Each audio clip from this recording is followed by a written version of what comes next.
सर्वमंगल मांगल्ये शिवे सर्वार्थ साधिके शरण्ये त्र्यंबके गौरी नारायणी नमोस्तुते।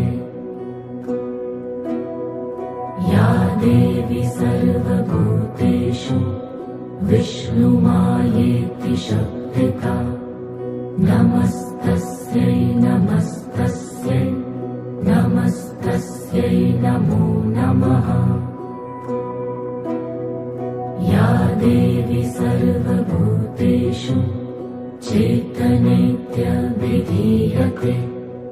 नमस्तस्यै नमस्तस्यै नमस्तस्यै नमो नमः। या देवी सर्वभूतेषु बुद्धिरूपेण संस्थिता नमस्तस्यै नमस्तस्यै नमस्तस्यै नमो नमः। या देवी सर्वभूतेषु निद्रारूपेण संस्थिता नमस्तस्यै नमस्तस्यै नमस्तस्यै नमो नमः।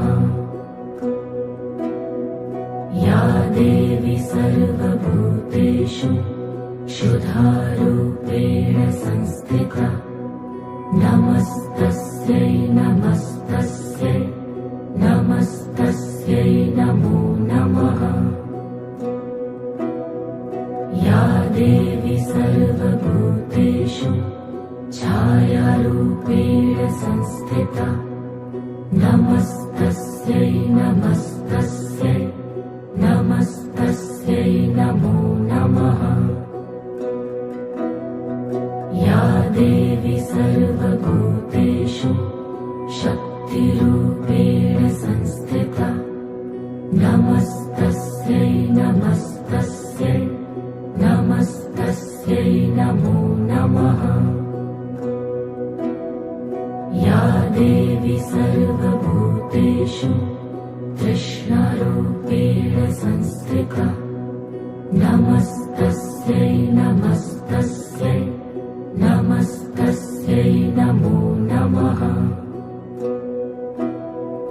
या देवी सर्वभूतेषु शान्तिरूपेण संस्थिता नमस्तस्यै नमस्तस्यै नमस्तस्यै नमो नमः।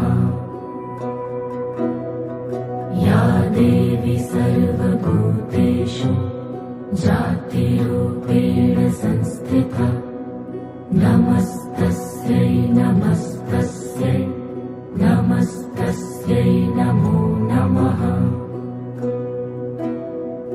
या देवी सर्वभूतेषु